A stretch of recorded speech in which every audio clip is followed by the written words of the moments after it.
vamos começar a falar desse processo inicial de avaliação nessa vítima de trauma, tá bom? Pessoal, o atendimento da vítima de trauma, ele tem que ser organizado. Imagina só, se você está atendendo uma vítima, por exemplo, de atropelamento, em que essa vítima, ela está morrendo por uma hemorragia oculta, uma hemorragia interna grave, e você vai tratar uma fratura exposta que ela tem primeiro. Então, se eu for perder tempo tratando a fratura exposta, eu estou aumentando a probabilidade dessa vítima morrer, uma vez que está realmente comprometendo a vida dela, é uma hemorragia interna. Para que eu não perca a minha vítima, para que eu não perca tempo tratando coisas que naquele momento não são necessárias, preste atenção, não estou falando que você não pode tratar a fratura, você vai ter que tratar a fratura no momento adequado, mas nós temos que tratar inicialmente aquilo que está comprometendo a vida do nosso paciente. Para isso, nós seguimos uma sistematização de atendimento. No ambiente pré-hospitalar, no APH, nós usamos o XABCDE como sistematização de atendimento. É um mnemônico simples, é um mnemônico rápido, que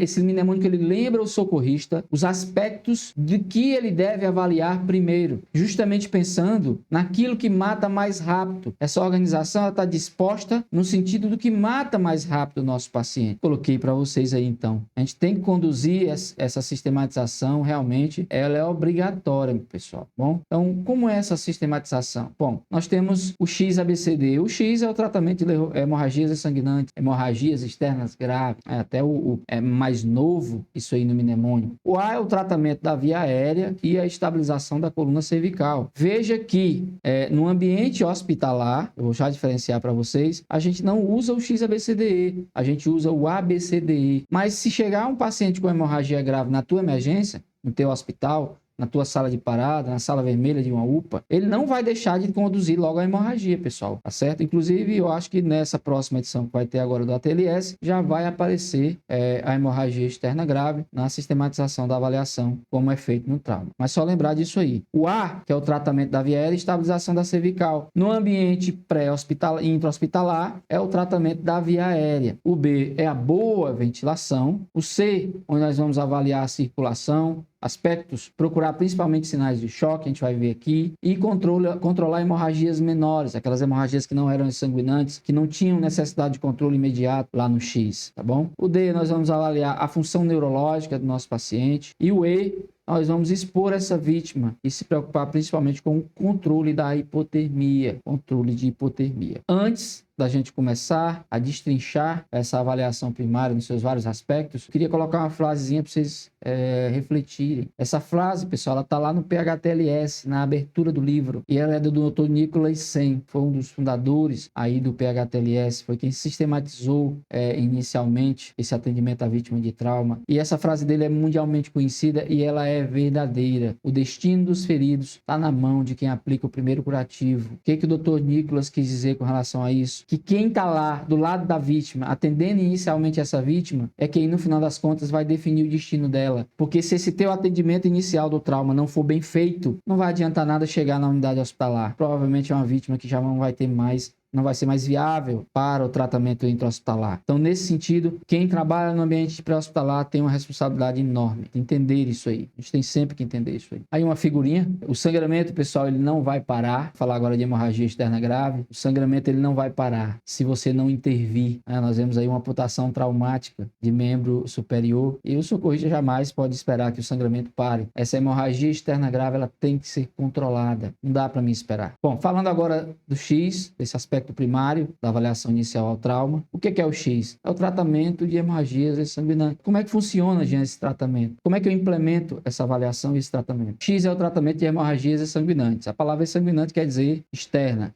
e grave. Então, hemorragias sanguinantes são hemorragias externas e graves. Se existir uma hemorragia que comprometa a vida, a prioridade deverá ser sempre o controle de hemorragias, conforme nós já vimos. Inicialmente, pessoal, a estratégia é aplicar pressão direta sobre o local do sangramento. Em caso de hemorragias externas graves, em que você não consiga controlar essa hemorragia com pressão direta, nós vamos utilizar um torniquete, se for possível, naquele local do sangramento, tá bom? Vamos discutir também os aspectos do torniquete. Do lado aí vocês têm uma figura, que é a figura do programa Stop the Bleed. O programa Stop the Bleed foi um programa criado pelo Colégio Americano de Cirurgiões, onde nós procuramos trabalhar justamente os aspectos do controle de hemorragia, as etapas do controle de hemorragia. Primeiro, que vocês estão vendo aí, inicialmente pressão direta com as mãos. Depois, se não se possível, né, na região, se a ferida couber, você vai fazer um preenchimento, nós vamos discutir isso aqui, seguido de pressão direta e de um curativo compressivo. E naquelas hemorragias em que for cabível a aplicação de um torniquete de extremidades, nós vamos discutir cada um desses aspectos aqui, para vocês terem uma visão geral de como é geralmente a sistematização da implementação do controle de hemorragia. Lembrando que torniquetes são dispositivos de contenção que são aplicados em membros, né, inferiores e superiores. Tem também os torniquetes juncionais, eu vou mostrar para vocês aqui algumas coisas, tá bom? Lembrando que os torniquetes, os estudos apontam que reduziram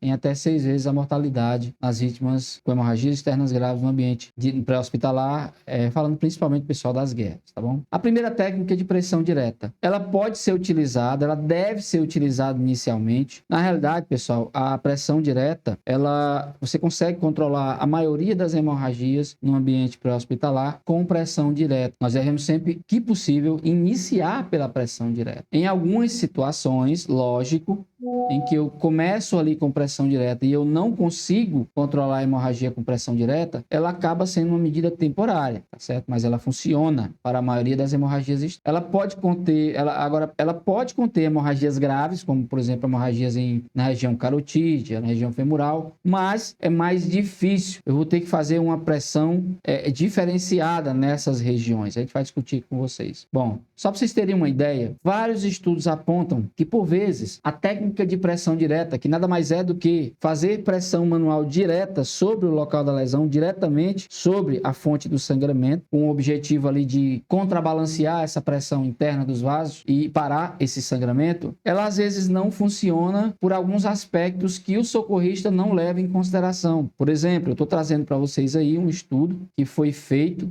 justamente para ver a questão da pressão direta na contenção de uma hemorragia traumática, né, uma lesão arterial sangrante traumática na artéria ilíaca, né, ou na região, na artéria abdominal. Aórtica abdominal. E o que foi que viram?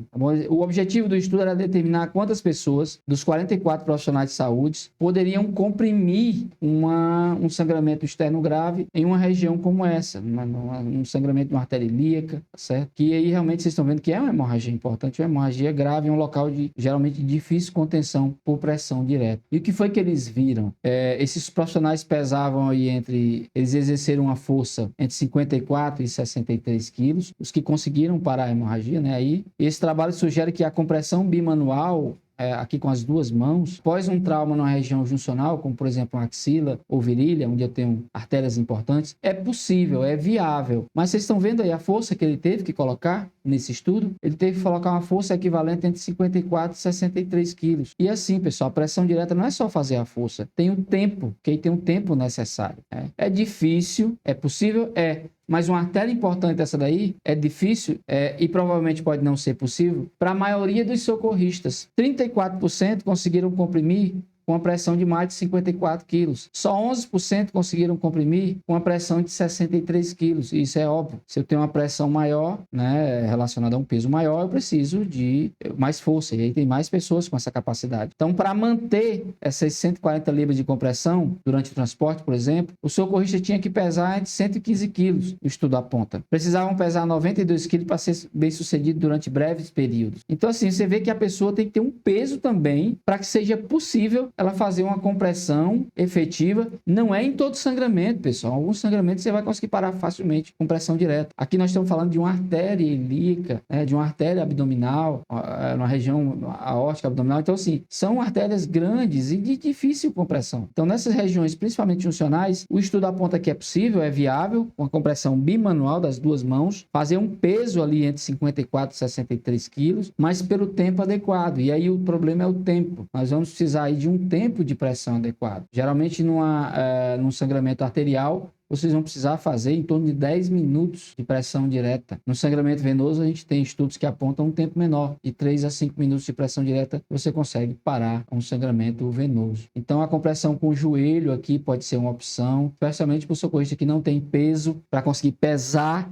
e ter um peso desse de 63, 54 quilos, 115 quilos, pelo um tempo adequado, que a gente sabe que a gente cansa quando a gente faz pressão por muito tempo. Então, o joelho pode ser utilizado. Você pode pegar o peso do seu corpo, do joelho, e usar diretamente sobre a lesão, né? Pensando aqui principalmente na artéria femoral, por exemplo, pesar sobre essa lesão para ter um peso adequado, sobre um tempo adequado para parar essa hemorragia grave aí. Bom, a maioria das vezes não é necessário, mas falando principalmente dessas hemorragias, e aí por esse estudo vocês entendem porque às vezes as pessoas não conseguem parar hemorragias com pressão direta. Eu tanto preciso de um peso adequado como de uma pressão, aliás, uma pressão adequada, portanto um peso adequado, né? E um tempo de compressão adequado. Pode usar o joelho. Eu chamo a atenção de vocês somente se a causa da hemorragia grave aí for uma explosão, é indicativo que você evite, né, sei lá, fazer peso com os joelhos, porque nesse caso aí existe uma alta associação entre explosão e trauma de pelve. E aí se você vai usar o seu joelho para fazer pressão na pelve do paciente, na região ali da femoral, pode ser que você agrave essa lesão pélvica. Então nesse caso aí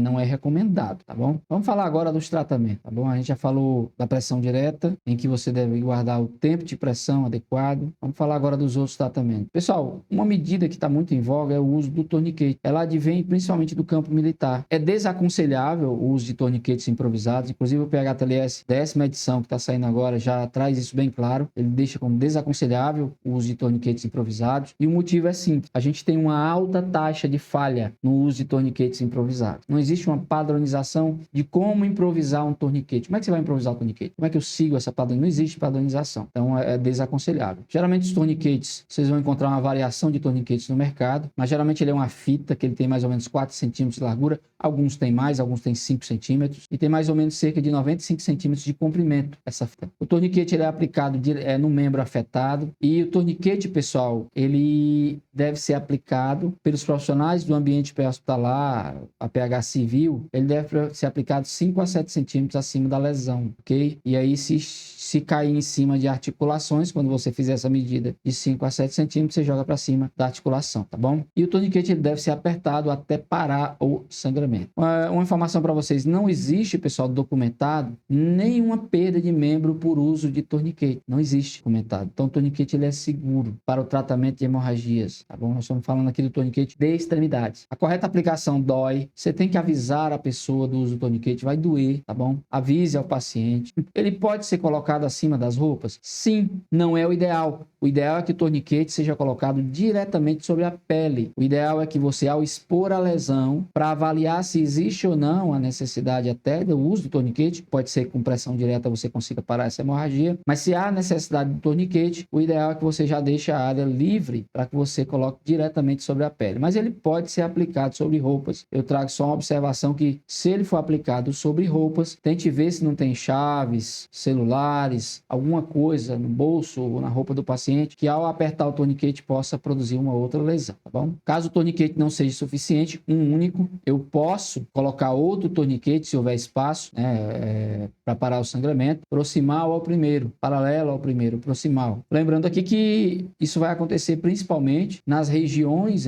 do corpo, de extremidades, onde eu consigo, onde é difícil, onde eu tenho uma musculatura mais desenvolvida, que é, por exemplo, na nossa coxa, na região da coxa, pode ser necessário um segundo torniquete. Ah, mas no braço também pode? Pode também, depende da pessoa. Mas, via de regra, a coxa é um músculo mais desenvolvido, pode ser necessário um segundo torniquete. Ao aplicar um segundo torniquete, pessoal, a gente está dobrando a área de compressão. Ao dobrar a compressão, e aí, realmente, você é mais fácil conter essa hemorragia. Torniquete pode ser auto-aplicado, eu posso aplicar em mim mesmo. Esse aí de extremidades que a gente está vendo, ou eu posso aplicar em outras vítimas. Ao aplicar o torniquete, registre o horário de aplicação. Isso aqui é fundamental. Vocês estão vendo aqui na fitinha um time, escrito em uma fita branca, onde tem time. Aqui onde tem o time, vocês vão colocar o horário de aplicação. Por que que esse horário de aplicação é importante, pessoal? Esse horário de aplicação é importante porque tem um tempo de isquemia que o meu membro suporta, em que eu não vou perder esse membro pelo uso do torniquete. E aí, quando chegar lá no centro cirúrgico, para o cirurgião, é importante ele saber há quanto tempo esse paciente está com esse torniquete, tá bom? Nós vamos ter que saber isso aí. Registre o horário. Pessoal, não afrouxe ou retire o torniquete. Idealmente, esse torniquete ele deve ser retirado no centro cirúrgico. Hoje já existem algumas situações que a gente está trabalhando, mas em cenários bem específicos. Mas, via de regra, vocês não vão afrouxar esse torniquete. Quanto tempo, Jean, eu posso ficar com o torniquete e aí garanto que não vou perder o meu membro? Os estudos apontam que um tempo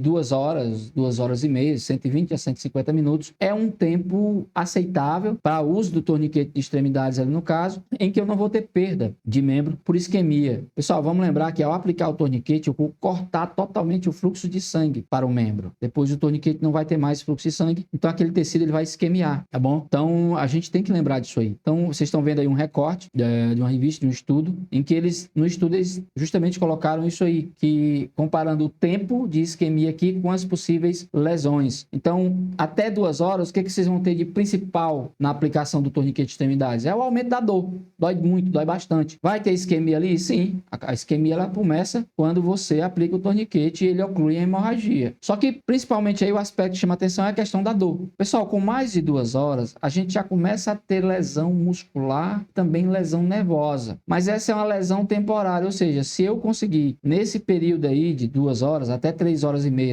retirar esse torniquete, provavelmente eu ainda vou ter essas lesões musculares ou nervosas aí, elas são regressíveis. Eu consigo aí retornar a uma condição próxima da inicial. Agora, com mais de 3 horas e meia, pessoal, até 5 horas, aí eu já tenho lesão nervosa e muscular, que é temporária também ainda, mas muito mais grave. Então, esse paciente vai precisar de uma avaliação melhor para ver se realmente ele vai continuar com esse membro ou não. Se essa isquemia realmente causou um dano tal que de repente não tem que retirar esse membro. E aí, pessoal, de 5 a 6 horas já tem efeitos graves de isquemia. Aí já tem o que a gente chama de síndrome isquemia reperfusão. Lembra? Você torniqueteou o membro ali e ali eu tenho toxinas se acumulando, eu tenho músculo sendo lesão muscular presente. Se eu liberar esse torniquete, todo esse conteúdo pode voltar para a corrente sanguínea e chegar ao rim, chegar ao coração. Então ali eu posso ter, devido a síndrome isquemia e reperfusão, eu posso ter uma arritmia cardíaca por excesso de potássio. Eu posso ter uma lesão renal aguda causada pela mioglobina do músculo que foi destruído, que entra na corrente sanguínea, que o rim, pessoal, ele não aguenta filtrar isso. Ele vai causar uma lesão renal aguda, o paciente vai para hemodiálise. Então nessas circunstâncias aí, vocês veem que um tempo de isquemia de 5 ou 6 horas é bastante prejudicial. Esse paciente ele vai ser levado para o centro cirúrgico e o cirurgião vascular vai avaliar. Agora, os estudos apontam isso aí, que existe possível perda de membros aí quando você tem um tempo de isquemia prolongado, muito prolongado na realidade, de 5 a 6 horas. Lembrando um pouquinho, já que nós estamos falando de torniquetes, eu trouxe uma figurinha para vocês. Vocês veem que a figura, pessoal, o que é um recorte transversal de um membro, onde você tem pele, músculo, ossos, e aqui você tem artérias e veias, margeando aqui os ossos. A ideia do torniquete é justamente essa. Eu faço pressão circunferencial sobre o membro e eu acabo comprimindo essas estruturas, veias e artérias contra uma estrutura dura, firme, que é o osso. Então, torniquetes arteriais são dispositivos projetados para ser aplicados em membros e aumentam a pressão circunferencial, como vocês estão vendo aí, interrompem o fluxo de sangue. Só para vocês verem como é que acontece. Outra coisa importante é que essa pressão circunferencial que vocês estão vendo aí, há transferência de pressão para a estrutura ocas, como artérias, né? E aí elas ocluem. Lembrando a vocês que um pouquinho histórico, né? Que o uso militar do torniquete, ele não é novo. O primeiro uso, pessoal, relatado, militar, nós estamos falando, foi na Guerra Civil Americana, em 1862, portanto, há muito tempo. Lógico, nós estamos falando aqui de dispositivos improvisados. Foi muito usado no meio cirúrgico. Quem trabalha aqui em centro cirúrgico sabe que os cirurgiões aplicam bastante torniquetes. Com a melhoria dos torniquetes, hoje a gente tem produtos melhores e de métodos de evacuação dos feridos, a gente houve uma melhoria significativa de mortalidade, principalmente no ambiente de guerra, nas guerras. 9% dos militares americanos morreram por hemorragias de extremidades nas guerras. Mas houve, pessoal, uma melhora significativa. De novo, com a melhoria desses equipamentos dedicados, desses torniquetes comerciais, testados, aprovados em estudos e aplicados no campo de batalha, a mortalidade caiu bastante desses militares no ambiente de combate. Só para lembrar vocês, o uso do torniquete ele não é isento de complicações. Alguns dados estatísticos, principalmente obtidos em campo de batalha, em hemorragias graves e aí extremidades, nós estamos falando, o torniquete ele causa congestão venosa, pode causar. O grande problema é o torniquete venoso. O que é o torniquete venoso, Jean? O torniquete venoso, pessoal, ele pode ocorrer principalmente quando você improvisa um torniquete. O torniquete venoso é aquele que ele para somente o fluxo venoso, ele não interrompe o fluxo arterial. Então imagina só, se você tem um vaso ali que está sangrando e você improvisa, por exemplo, um torniquete e você aperta lá, ele vai ocluir as veias? Vai, porque as veias são mais superficiais e precisam de uma pressão menor, mas ele não necessariamente vai ocluir as artérias. E aí o problema do torniquete venoso é que o sangue vai continuar passando pela artéria, mas ele não consegue nem retornar para a circulação. Então você vai aumentar o sangramento quando você faz um torniquete venoso, tá bom? Ele promove ressangramento. Pode causar lesão nervosa distal, o uso do torniquete, porque vai faltar suprimento de sangue para os nervos e aí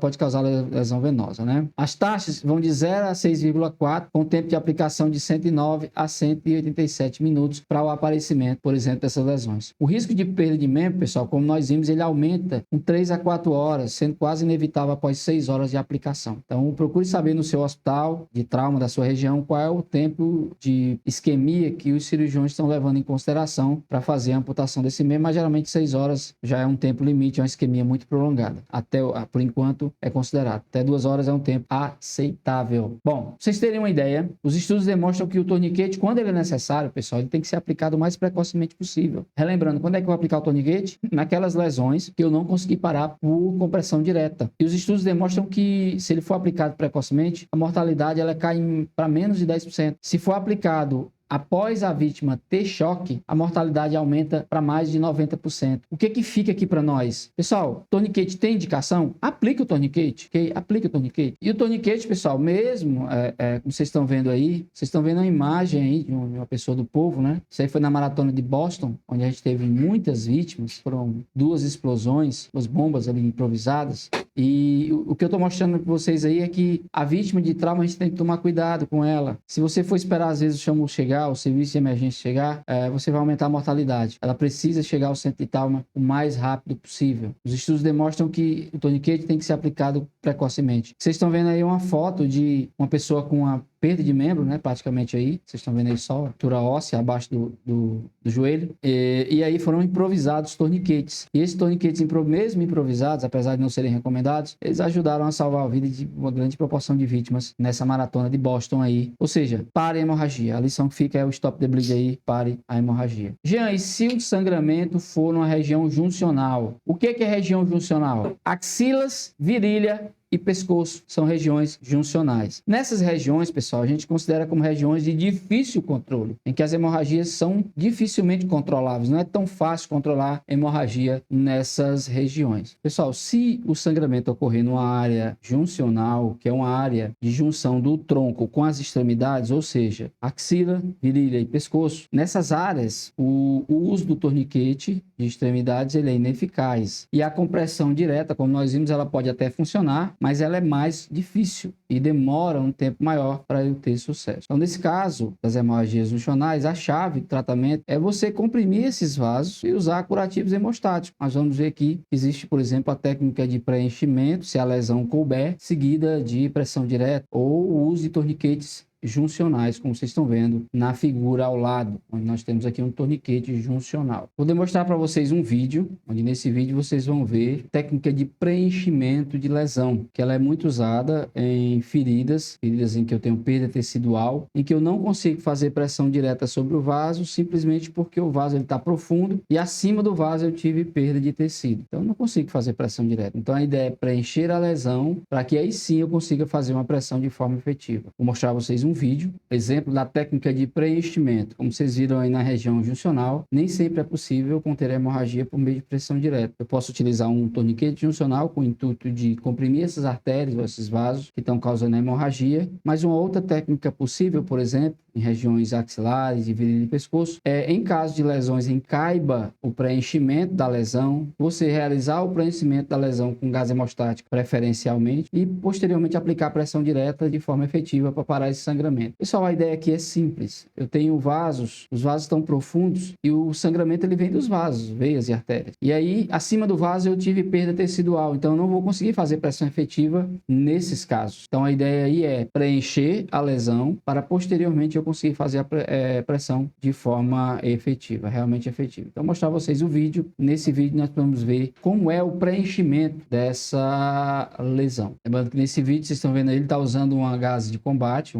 Vou já explicar para vocês como é essa gase, como é que ela funciona. Ela é uma gase em Z, vocês estão vendo o pacote quando ele abre aí, que é a Combat Gauss. A gás usada pelo exército americano. A gente vai já discutir aqui o uso, como é essa gás, as propriedades dela. Ele está fazendo aí o preenchimento da lesão. Vai mostrar para vocês a aplicação padrão da gás em uma lesão em que eu faço preenchimento para parar a hemorragia. Isso aí é real, pessoal, tá certo? É um sangramento real. Obviamente que não é num ser humano, é num animal, certo? É uma artéria importante, uma artéria na região juncional, em que ele está preenchendo diretamente. Vocês veem aí que teve perda tecidual, uma perda tecidual importante aqui. Olha só a quantidade de tecido, a lesão, né, cabe preenchimento. Mas vejam que ele está preenchendo diretamente sobre o local do sangramento. E isso é importante, porque você pode questionar, Jean, mas e se a lesão for muito grande? Você vai em cima da área que está sangrando. Vejam que não está mais sangrando. Após o preenchimento, ele faz o quê? Pressão direta, por 2 a 3 minutos, se for com a gase que ele utilizou aí, que é a gase, a Combat Gauss, que é uma gase que tem um hemostático. É possível ver aqui a artéria pulsando, aqui do lado aqui das mãos, eu estou mostrando para vocês, ok? E o sangramento, ele está contido, pessoal. O sangramento foi contido por meio de preenchimento seguido de pressão direta efetiva. Sigamos. Com curativos hemostáticos, nós conseguimos,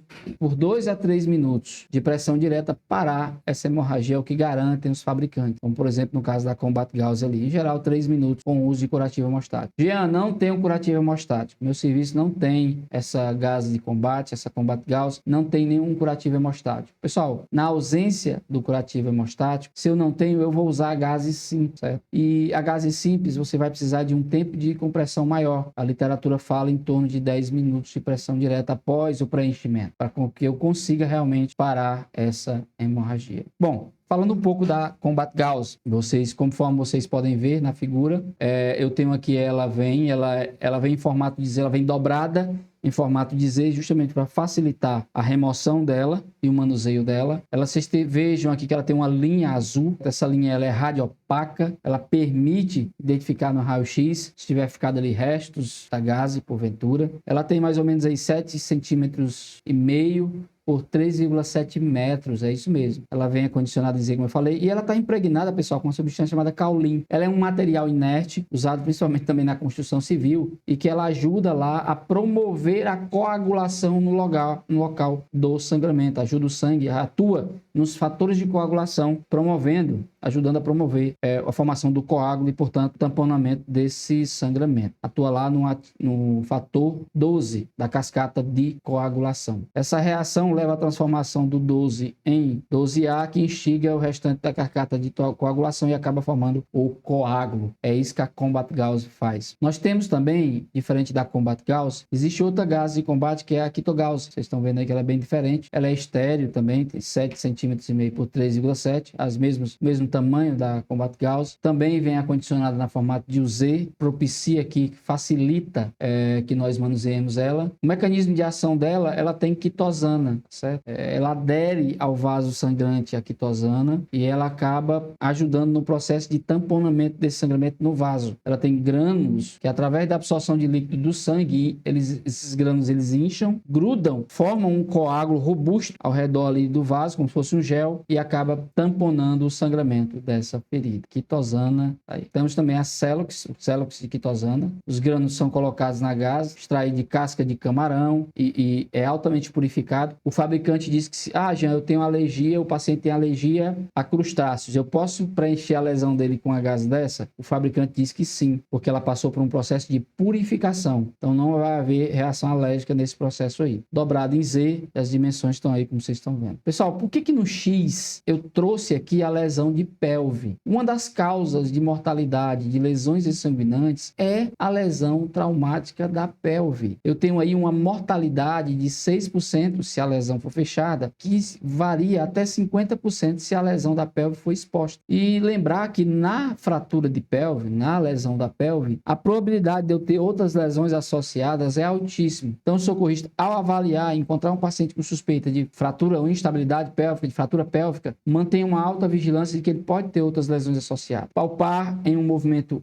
único em um movimento para dentro. O movimento deve ser para dentro. Evitar fazer esse movimento para fora, abrindo a pelve do paciente e realmente piorando uma fratura, possível fratura que ele tem em livre aberto. E a pergunta é, Jean, quanto o paciente sangra pela pelve? Pessoal, ele pode perder, na verdade, toda a volemia circulante pela pelve. Nossa pelve, as perdas são de 1000 ml até hemorragia massiva, tá bom? O raio-x exige um raio-x para identificar o tipo exato de fratura de pelve. O que eu quero dizer para vocês? Eu estou mostrando aqui a vocês várias figuras, vários exemplos de fraturas de pelve. Mas o que eu quero mostrar para vocês é o seguinte, e lembrar, o socorrista no ambiente pré-hospitalar, o nosso papel é na avaliação da pelve. Encontrei suspeita de fratura de pelve, pessoal, não perder tempo, estabiliza essa pelve, estabiliza esta pelve. Essa é a lição que fica para nós. Como é que eu vou fazer então, Jean, para estabilizar a pelve? A gente tem dispositivos dedicados, próprios para isso, como a cinta pélvica que vocês estão vendo aqui, mas na falta dela eu vou mostrar a vocês como é que é feito. O uso de cintas pélvicas é melhor recomendado em fraturas de pelve anterior e posterior por compressão. No choque, o paciente já está em choque, tem uma fratura de pelve, tem um choque hemorrágico de classe 2, 3 ou 4, mas você vai aplicar na suspeita de fratura de pelve. Isso vai ficar para a gente. Dor pélvica, instabilidade pélvica pós-trauma são sinais de fratura de pelve. Então, ao palpar a pelve, eu encontro dor, o paciente reclama de dor, ou eu sinto crepitação óssea, e aí, portanto, eu suspeito que há fratura de pelve e eu vou fazer a imobilização dessa pelve,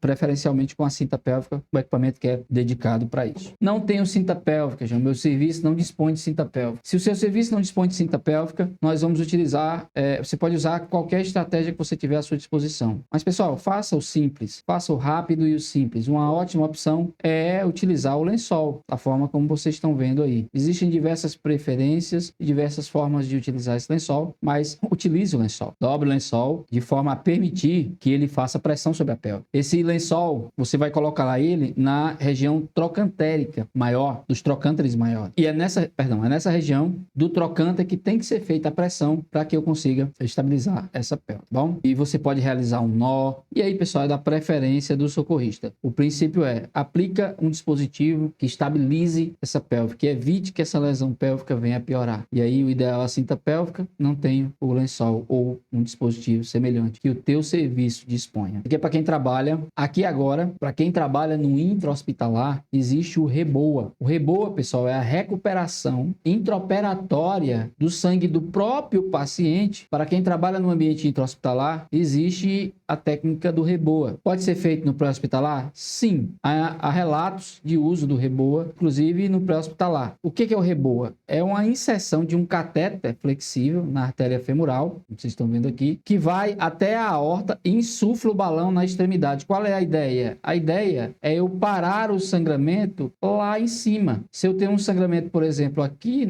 na artéria, abaixo, eu coloco esse catéter chega lá na artéria, na região aorta, eu insuflo o balão e eu paro esse sangramento. Isso evita o fluxo de sangue para a região distal. Obviamente, se eu interrompo o fluxo de sangue lá na artéria, na região abdominal aqui, não vai chegar sangue na região abaixo, na extremidade. Para qualquer sangramento intratorácico ou intraabdominal não compressível, então o REBOA é uma técnica que deve ser pensada em hemorragias massivas de compressão difícil. É uma manobra temporária, esse paciente vai ter que ser levado ao hospital rapidamente, uma vez que você tem que lembrar que você cortou todo o fluxo de sangue para os membros inferiores no caso. Ele é indicado quando eu tenho um paciente com hemorragia grave e difícil contenção de um vaso importante em que ele está impotência, portanto, uma sistólica menor do que 90, após um trauma, com resposta parcial, a fluidos ou a componentes sanguíneos. Essa informação eu tirei do curso do suporte avançado de vida no trauma intra-hospitalar, do ATLS.